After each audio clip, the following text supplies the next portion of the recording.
શિહોર ગ્રામ્ય વિસ્તારમાં લાઇટના ધાંધિયા, સરપંચો તથા ખેડૂતો દ્વારા આવેદનપત્ર પાઠવી કાઢ્યો બળાપો।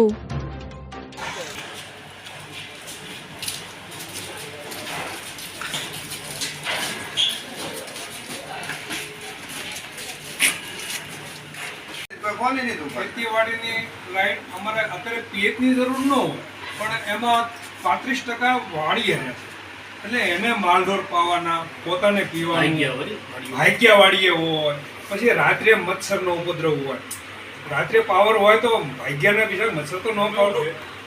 અમુક વિસ્તારમાં એવું છે કે બીજી સમજી ગયો, સાંભળો, રિંગ પછી વારો આવે, રિંગ વાગે તો 500 રિંગ ઉપર જણે એને 50 મણ ભાર લઈને કેમ થાકી ગયો હોય ઓપરેટર, ફોન તો રિસીવ કરવો જોઈએ।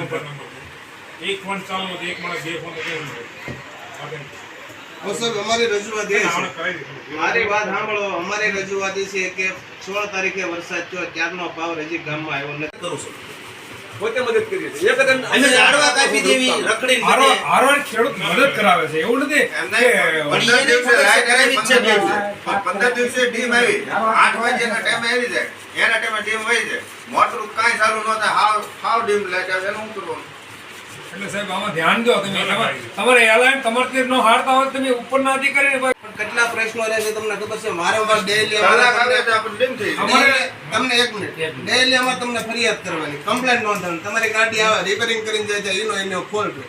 વાડી વિસ્તારમાં આજ દિન સુધી હજી પાવર ખાંભા એજીમાં અને અથવા તો હજી પાવર નથી। માણસોના બોલ હોય, તમે ગમે ખાંભાની કમ્પ્લેન્ટ હોય, જાંબાળાની હોય અથવા તો રબારિકાની હોય, આપણે એમ કે કોની કમ્પ્લેન્ટ છે તો આપણે પૂછવી તો કે લીમડદાર ગાડી છે, લીમડદાર અથવા તો તમારે અહીંયા જીઆઈડીસી માં હોય તો જે કમ્પ્લેન્ટ નોંધાણી હોય એ પ્રમાણે હાલવાનું હોય। હવે દાખલા તરીકે રબારિકા કામ ચાલુ છે, પછીની કમ્પ્લેન્ટ આપણે નવા ગામની છે તો ત્યાંથી આવતી ખાંભાની વસણ તો કરતી આવે, પછી અહીંયા આવીને પછી બીજી ગાડીઓ એવું રીતે ન થવું જોઈએ।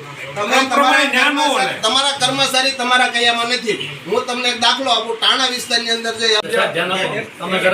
એટલે જો અમે તમને આ બદલી એજી છે બરોબર, વાડી વિસ્તાર એમાં અમે 2 દી રિપેર કરી, આ હું ખુદ ભેળો રિપેર કરવા બરોબર, 15 દી થાય એવો ફોડ છે, એક નાનું એવું ઝાપટું આવે તો લાઈટ વહી એનું કારણ ઈ ફોડ ખબર છે કે વરસાદ વહી જાય એટલે લાઈટ આવી જાય, વરસાદ વહી જાય એટલે લાઈટ આવે, ટ્રાય એટલે વરસાદ વહી જાય આવી જાય તો તમારે પ્રી મોન્સૂનની કામગીરી કરવી જોઈએ। તમને પહેલા કરી દીધી છે લાઈટ, અમે તમારે વરસાદ જો હજી આજ દિન સુધી જો પરિસ્થિતિ થાળે ન પડી હોય તેના માટે જવાબદાર કોણ? ગામડાના ખેડૂતો છે।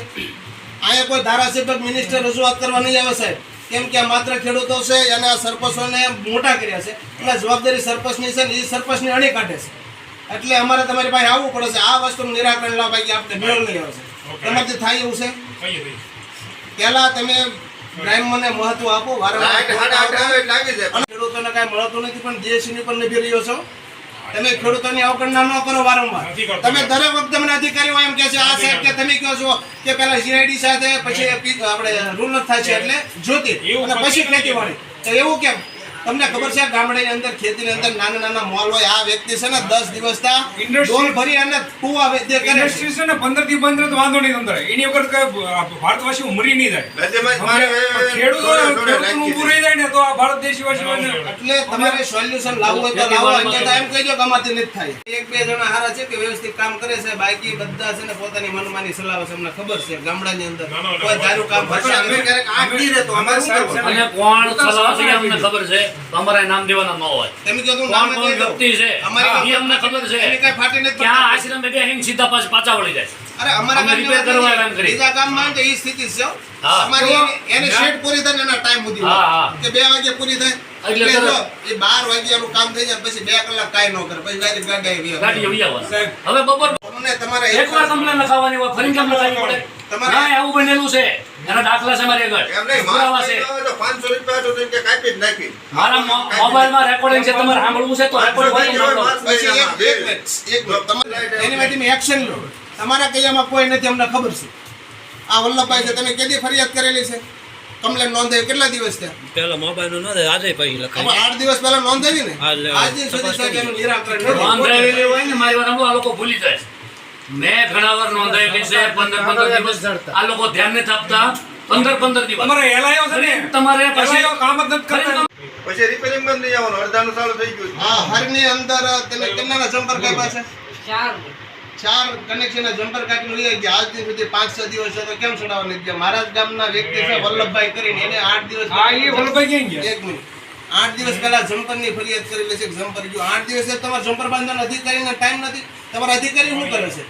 તમારા અધિકારી તમારા કૈયામાં નથી સાહેબ. એ 100% વાત છે, મને ખબર છે. બધા કામચોર છે, કોઈ કામ કરતું નથી. આ વસ્તુ સલાહી લેવામાં નહીં આવે. તમે વારંવાર એમ કહેતો કે જીઆઈડીસી માં ગાડી છે, ખેતીવાડી છેલ્લે રહેશે, પહેલા જ્યોતિને પ્રાધાન્ય. તો મારી વાત સાંભળો. હા,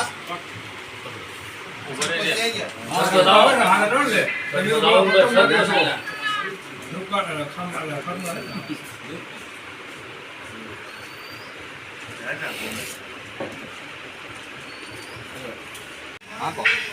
આજે શિહોર તાલુકાની અંદર રૂરલ વિસ્તારની અંદર પીજીવીસીએલમાં જે ગ્રામ્ય વિસ્તારના સરપંચો દ્વારા રજૂઆત કરવામાં આવી છે કે જે પીજીવીસીએલના ધાંધિયા છે લાઇટના, એનાથી બહુ હેરાન પરેશાન ગામડાના લોકો, ખેડૂતો, મજૂરો અને ભાગ્યા હેરાન થઈ રહ્યા છે. ત્યારે બટલીના સરપંચ, રૂપકાના સરપંચ, ખરના સરપંચ, ખાંભાના સરપંચ, અખોદરના સરપંચ, અલગ અલગ ગામના સરપંચો અને ખેડૂતો દ્વારા રજૂઆત કરવામાં આવી છે કે આ પરિસ્થિતિમાં જે મુશ્કેલીનો સામનો કર્યા છે એનું નિરાકરણ લાવે પીજીવીસીએલના કારણે ગામડાની અંદર ક્યારેય પણ લાઇટ ટકતી નથી. 1-2 છાંટા પડે વરસાદ એટલે તરત લાઇટ વહી જાય છે અને ખેડૂતો હેરાન થઈ રહ્યા છે. ત્યારે આનું વહેલી તકે નિરાકરણ આવે, અન્યથા હવે ખેડૂતો એમની પાસે કોઈ વિકલ્પ નથી. એટલે આવનારા દિવસોમાં જો આનું નિરાકરણ નહીં આવે તો આંદોલનની પણ ચીમકી ઉચ્ચારવામાં આવી છે અને અહીંયા ધરણા પર બેસવાનો કાર્યક્રમ કરવામાં આવશે આગામી દિવસોમાં.